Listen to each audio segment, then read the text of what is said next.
Thank you, Mr. Chairman. Mr. Pichai, I'd like to start with you, and I'm just going to illustrate my question with a factual incident that actually occurred to me. Several months ago, my wife called and said, hey, there's a good article on the Gateway Pundit that you should read. So out of curiosity, I was up here in Washington, out of curiosity, I Googled Gateway Pundit. And it didn't show up on the first page, didn't show up on the second page. There was a bunch of different blogging sites about how there were disagreements with what was on the Gateway Pundit. But I actually had to type in gatewaypundit.com to get to it. Interestingly, Google didn't allow me to get to the actual website.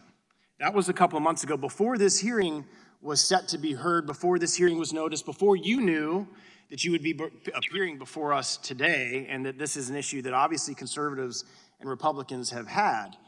Last week, after this was noticed, this hearing was noticed, I did the exact same thing here in the Capitol. And wouldn't you know it, I Googled Gateway Pundit, and that was the very first website that came up.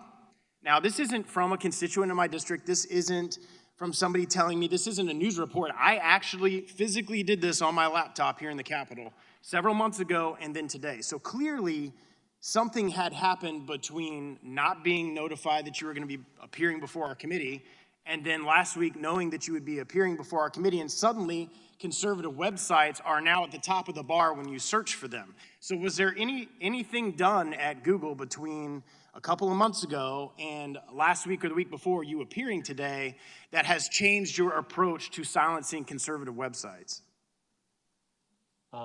Congressman, we approach our work with a deep sense of responsibility, in a nonpartisan way. We want to serve all our users, no matter where they are. In fact, it's in our long-term business incentive to do so. And I believe on our platforms, including YouTube, there are more conservative voices than ever before, and we believe in freedom of expression. On the specific issue, I will have to look into it. I obviously wasn't aware of it. We do, it could be a number of reasons. We constantly get reports. So if you're going to look into it for me, can I expect a response from you, say, in the next 2 weeks as to why that occurred?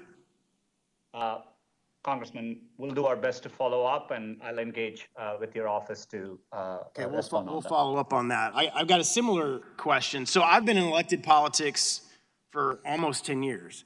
And when I was in the Florida Senate and the state Senate, I never had a problem with my campaign emails being marked as spam or going to junk folders or anything along those lines. And we had 30, 40, 50,000 people on our email list. And suddenly I get elected to Congress, and I'm now up here in Washington, D.C., and my parents who have a Gmail account aren't getting my campaign emails. My supporters, just last week, one of my supporters called me and said, hey, I just want you to know this, that my Gmail account suddenly is taking your campaign emails that I've received for almost 10 years, and suddenly they're going to spam and junk folders. This appears to only be happening to conservative Republicans. I don't see anything in the news or anything in the press or other members on the other side of the aisle talking about their campaign emails getting thrown into junk folders in Gmail. So my question is why is this only happening to Republicans? And it's a fact, it's happening because I can have my supporters testify that they've received my emails for 9 years, and suddenly this last year, all of their Gmail, my campaign emails in their Gmail are going to their spam folder. So if you could give me some clarification on that, I would appreciate it. In Gmail, we are focused on what users want, and users have indicated they want us to organize their personal emails they receive from friends and family separately. And so all we have done is we have a tabbed organization, and the primary tab has emails from friends and family, and the secondary tab has other notifications and so on. These things well, it was my father who was not receiving now my campaign emails. So clearly that familial thing that you're talking about didn't apply to my emails.